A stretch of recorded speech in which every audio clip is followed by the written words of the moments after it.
Hello everybody, welcome back to the channel, and today I'm going to be making my first epoxy table ever. So let's get into it, and I hope you enjoy the video.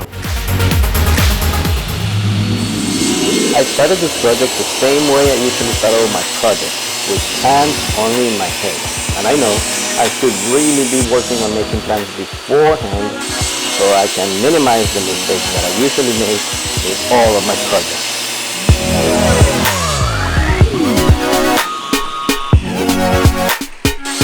And yes, I'm wearing my Christmas sweater because I started this project a little bit before Christmas season and it was getting very cold in my shop already.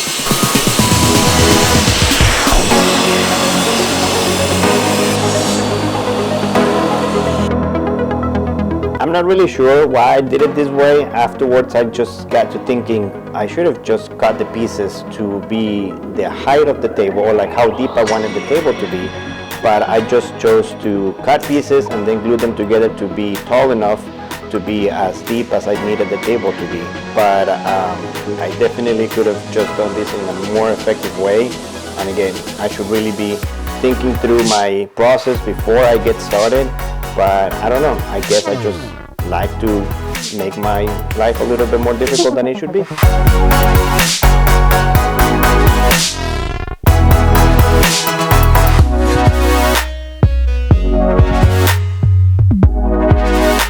As I just said, my shop was getting very cold and the rollers in my thicknesser were not really pushing the material through. So I decided to just clean them up a little bit. My goal was for all four sides to be the exact same thickness, but then I got to thinking, nobody's really gonna bring a tape measure to my patio, hope not at least. And unless that happens, they're not gonna notice a minor difference. So I just went ahead and cleaned them up a little bit and I just went with it.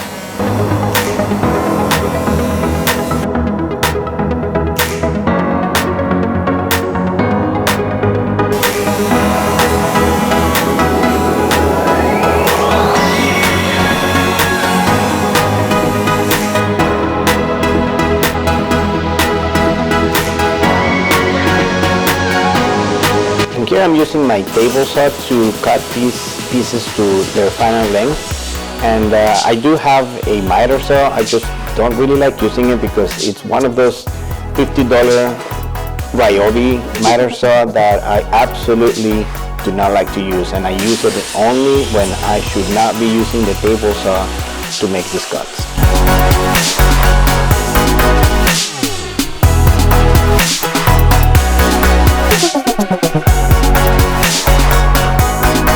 Here I'm using these Rockler corner clamps that I seem to be struggling more than I should to put on, and I'm not sure why that is. But I think I may have to change at some point to a different style of corner clamps.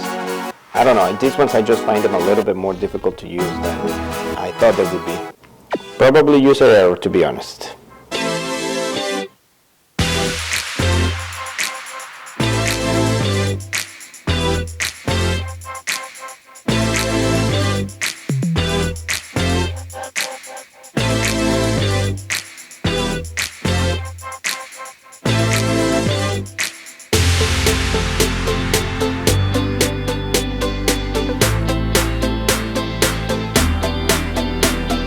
Once I'm able to put them on though, they are very good and they are actually very square, so like I said, it's probably user error.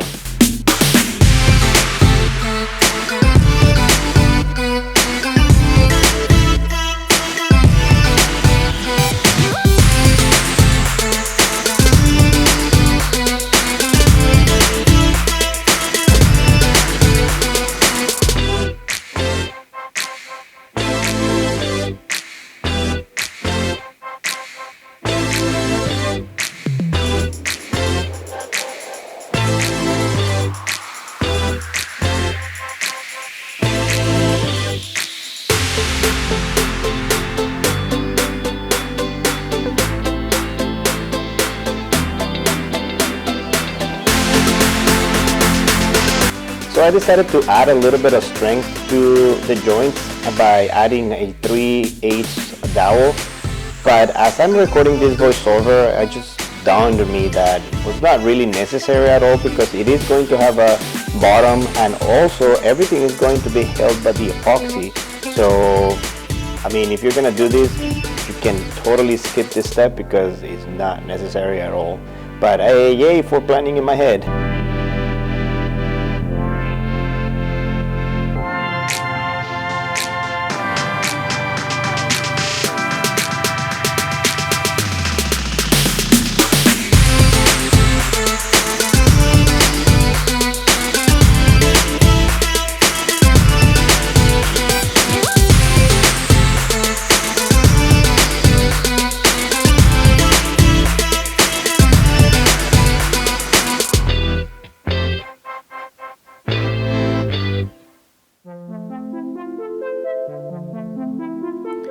And here's the bottom of the table. I'm going to be using glue and pin nails because I wasn't sure what to expect with the epoxy. I didn't want it to get too heavy or something. I just didn't know what to expect. So I wanted to make sure that the bottom was properly glued and that was not going to move. Also, those dowels are going to look great. Excellent decoration. And I don't know if I'm just convincing myself that it was a good thing to put those dowels in or what.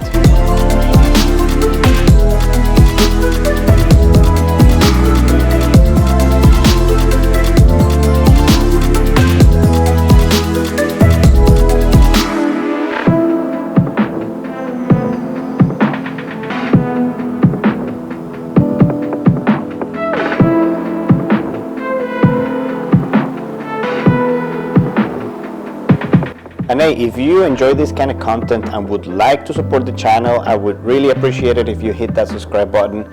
I'm really close to hitting that 1,000 subscriber mark, and I would love for your support. So thank you so much for those of you who are subscribed, and I really will continue to try to make better videos and better projects. And if you have any suggestions, please leave your comments below.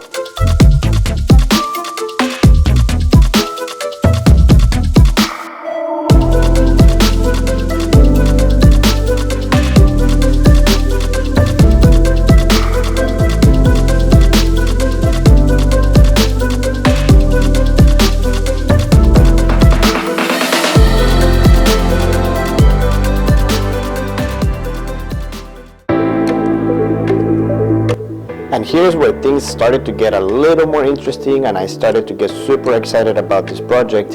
And let me make something very clear right now. No, we did not drink all that wine. We had very few that we had collected for a while, but we went on Amazon and bought a few more corks to be able to fill this up. Otherwise it would have taken us a very long time to be able to do it ourselves.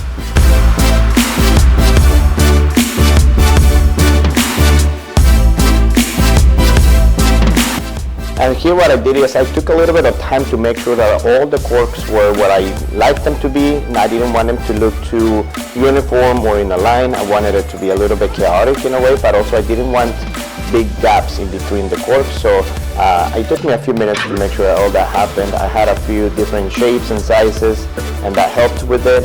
And I placed all the corks up so that I could see the brand of the wine or whatever was printed on it. So that way, you know, it would look a little bit nicer than just a cork.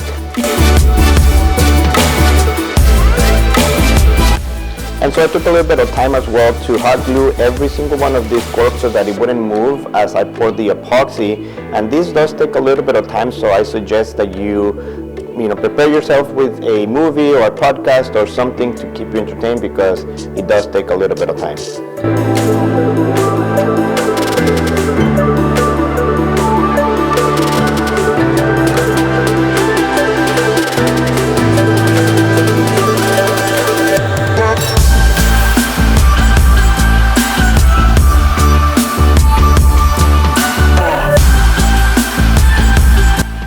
Now it was time to start working with the epoxy, and here I'm going to be mixing it. And at this point my confidence levels were at the lowest in the entire project, as I had never worked with epoxy before. But thankfully this measuring cup right here made it super easy to pour and to measure this 2-to-1 epoxy. And I'm using this brand called Craft and Resin. And I really like how easy it was to use this epoxy. And if you would like to know a little bit more about my opinion on this epoxy for first-time users, please follow me on Instagram. I do try to respond to all messages and comments. So yeah, I look forward to hearing from you.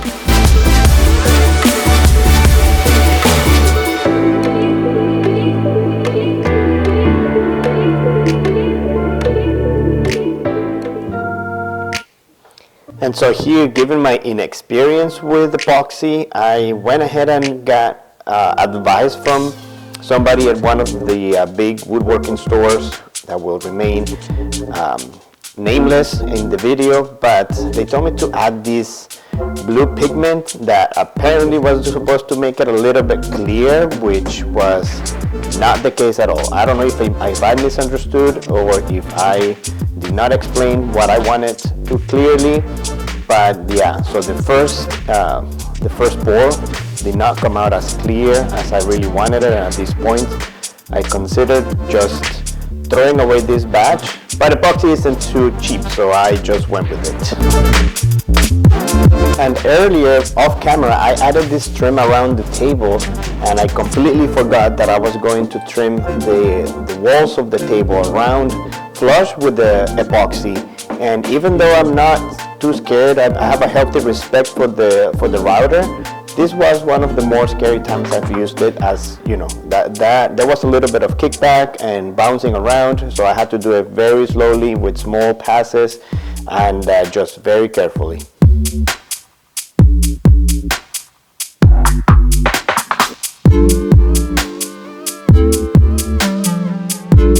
And here I just added a small round over around the table to give it a better feel.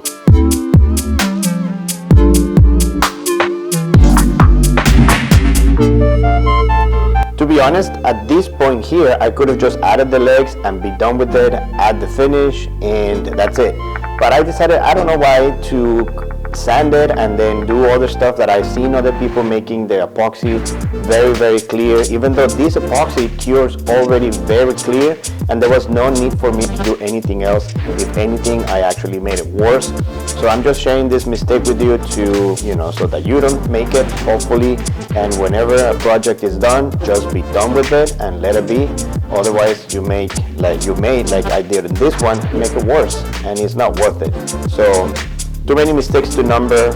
I just went ahead and sanded it, and I didn't have the correct process or materials or anything like that, so I just should have stopped right here.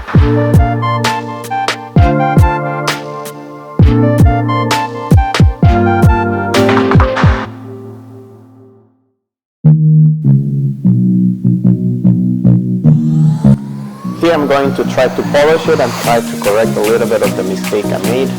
Didn't make it worse, but didn't make it better either.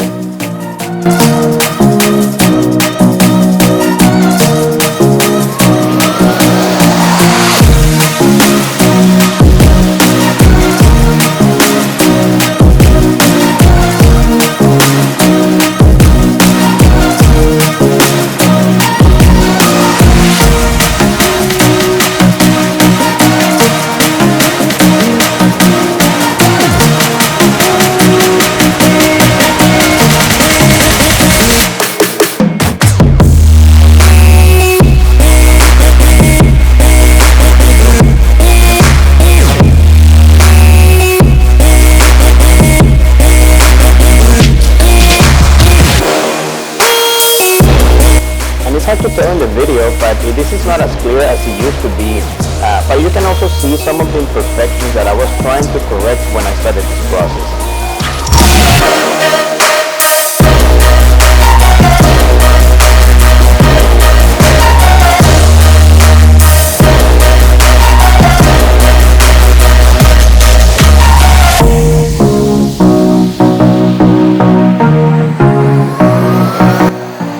Well, with the epoxy already done, I was time to attach the legs to the table, and I simply found the center of the table, and since these legs use 3 screws, I just aligned the center screw with the line, and then I made sure they have the exact same distance using my combination square.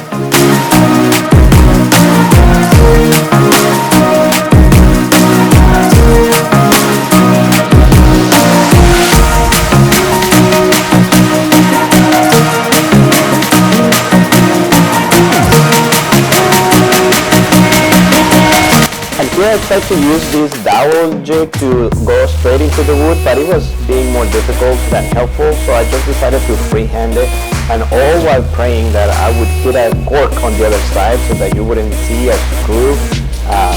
Even though the epoxy is not as clear as I wanted it to be, you could still see a big old screw poking inside the table. But in the end, it all worked out very well. And these are not the original screws that came with the table. I just decided to use threaded inserts in case I just decided to pack it up later on. Also, I did not like the idea of just a screw going into the wood and the epoxy. I felt like threaded insert would be a stronger way to attach the legs.